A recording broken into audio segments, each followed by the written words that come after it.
إلى الله نمضي يا هنيئا لمن سبق ويا حظ قلب من تقى الله قد خفق. تمر بنا الأيام سرعة كأننا نرى سرعة الأيام كالبرق إن برق.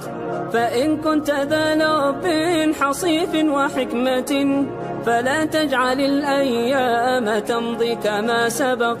وحث إلى الرحمن سيرا فإننا على هذه الدنيا كحبر على ورق.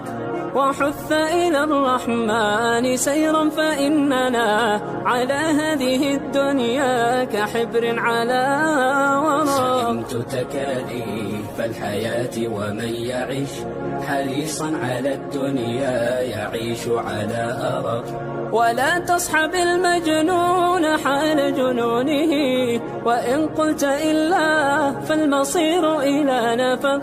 وصدق وصادق كل ذي صدق فما يفوز بفضل الله إلا الذي صدق. ويا ليت في الدنيا يكون شعارنا إلى الله نمضي يا هنيئا لمن سبق. ويا ليت في الدنيا يكون شعارنا إلى الله نمضي يا هنيئا لمن سبق. نمضي يا هنيئا لمن سبق ويا حظ قلب من تقى الله قد خفق. تمر بنا الأيام سرعة كأننا نرى سرعة الأيام كالبرق إن برق. فإن كنت ذا لب حصيف وحكمة فلا تجعل الأيام تمضي كما سبق.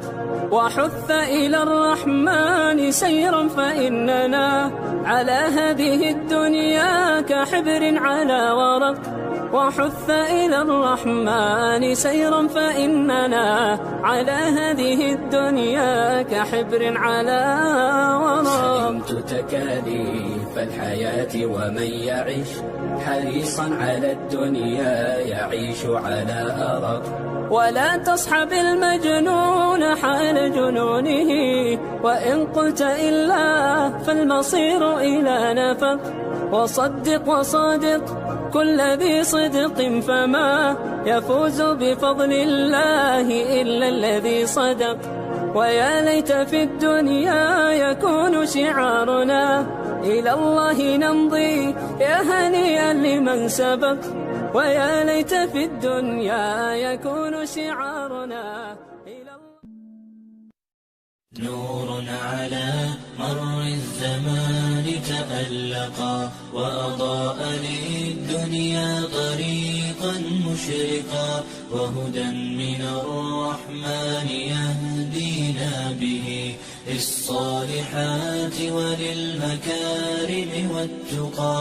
نور على مر الزمان تألقا وأضاء للدنيا طريقا مشرقا وهدى من الرحمن يهدينا به للصالحات وللمكارم والتقى. هذا كتاب الله أعذب منهل أنعم به من مورد لمن استقى. قد صانه رب العباد بحفظه وحماه حتى لا يضيع ويخلقا. طوبى لمن حفظ الكتاب بصدره فبدا وضيئا كالنجوم تألقا وتمثل القرآن في أخلاقه وفعاله فيه الفؤاد تعلقا وتلاه في جنح الدجى متدبرا والدمع من بين الجفون ترقرقا. هذه صفات الحافظين كتابه حقا فكن بصفاتهم متخلقا. يا حافظ القرآن رتل آيه فالكل أنصت للتلاوة مطرقا. يا حافظ القرآن لا لست بحافظ حتى تكون لما حفظت مطبقا.